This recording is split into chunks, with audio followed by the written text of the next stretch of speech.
What if depression is an evolutionary mechanism of the mind designed to inspire change?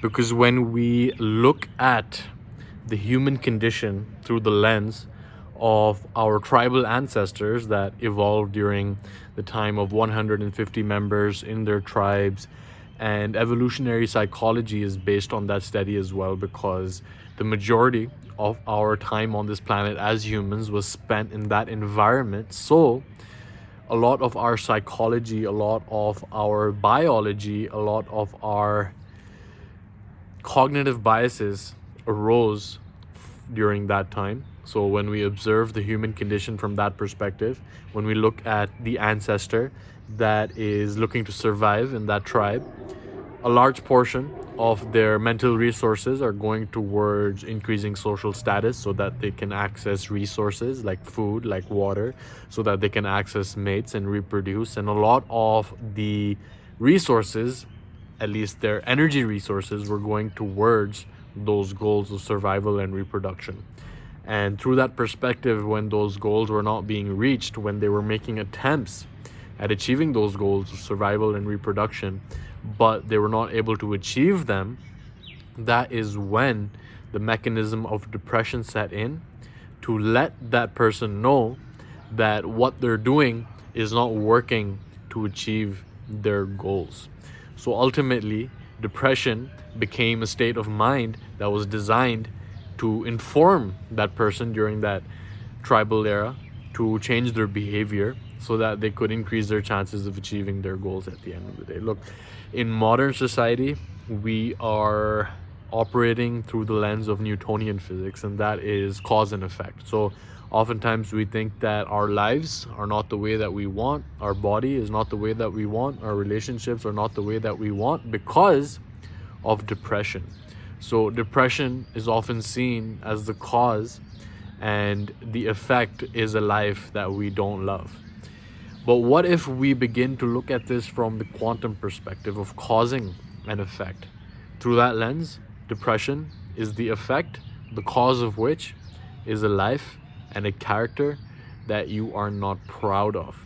And when we begin to adopt that perspective, we can shift from that victim mentality of thinking that we are at the effect of circumstances to becoming the creator, so that we can cause a new circumstance to arise, because the current circumstances are not aligned with what we want, and therefore the state of mind that we call depression arises to remind us that we are not acting in a way that we are proud of. We are not becoming the type of man that we admire.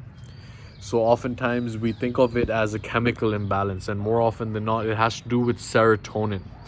And this is known as the feel-good hormone, but it actually does a lot more than just feel good. But when people are prescribed SRRIs, selective serotonin reuptake inhibitors, we are operating through the perspective that depression exists because of a chemical imbalance, and then when we correct that chemical imbalance, then depression will fade away.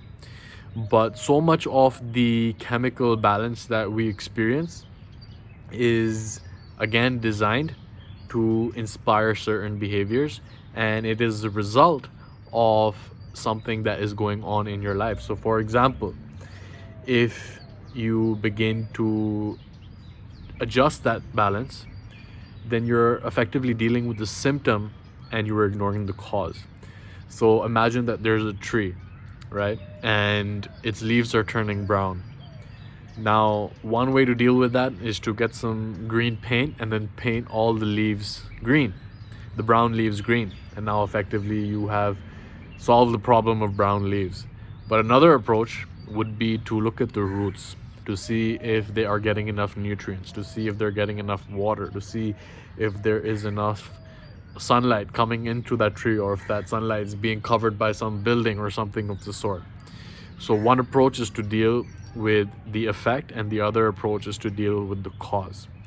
And I'm not here looking to share any medical advice or share anything that is meant to be a clinical diagnosis or any prescription on what you should or shouldn't do. I'm here exploring my own thought processes and exploring how I observe these different circumstances that we see in society right now, and depression is very common and the trends are increasing, especially in young men. And again, one way to deal with it is by simply adjusting the chemical balance in our brains and dealing it with that way. And the other is to ask the question of why this is the case.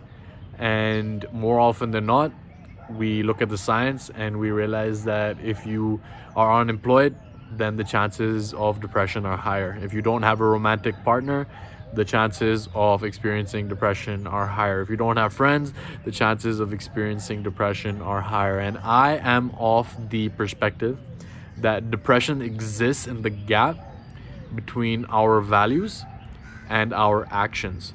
So when our actions don't match up with our values, when we are not creating the character that we admire, when we are not developing the skills that can be used in service of something greater than ourselves, when we are not the type of person that we are proud of, then that is what creates the space for depression to come in, to then inspire us to change our behavior so that we can live more in alignment with the type of person that we want to become. And I am an amateur linguist, as you know. If you looked at some of my other work and my videos, I like exploring the roots of words and where they come from and how the English language is limited in some senses, and it has its benefits for sure in its simplicity, but oftentimes the essence of a word can be lost through our translation. So when we look at depression, there's depression, right? It's a sense of being depressed, right? If you look at the literal definition, you're being depressed. What's the opposite of that? Expression. So what if depression is the opposite of expression? And when we are not expressing the version of ourselves that we are proud of, when we're not expressing the skills that we have, the innate talents that we have, when we're not expressing the behaviors that allow us to become the type of person that we admire, what if only then is depression a state of mind that comes? And yes, like I said, we can deal with that by adjusting the chemical balance with external medicine, or we can go ahead and ask the question of why we feel this way, and then taking the actions that allow us to move in the direction that we want, which in this case would be to become the person that we admire. If you didn't check out my video yesterday, I uploaded, I've just been going on this stream of consciousness over here about what a man needs, and I was making the case that what a man needs is to feel proud of the man that he is, of being a man that he admires, and that really comes through the actions of day to day that you take in order to become someone that you're proud of.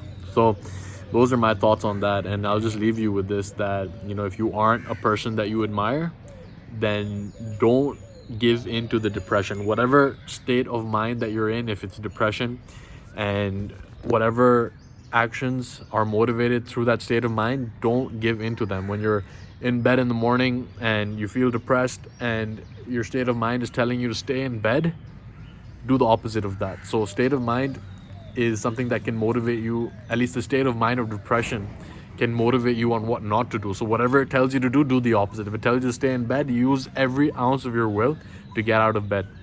If it tells you not to work out, use every ounce of willpower that you have to go and work out, and you can then turn the table. Rather than being in this vicious cycle of depression, you can be in the virtuous loop of becoming the person that you admire. So let me know your thoughts on this in the comments. I always love hearing from you, but either way, I hope that this was an elevated perspective for you, and I will see you in the next video.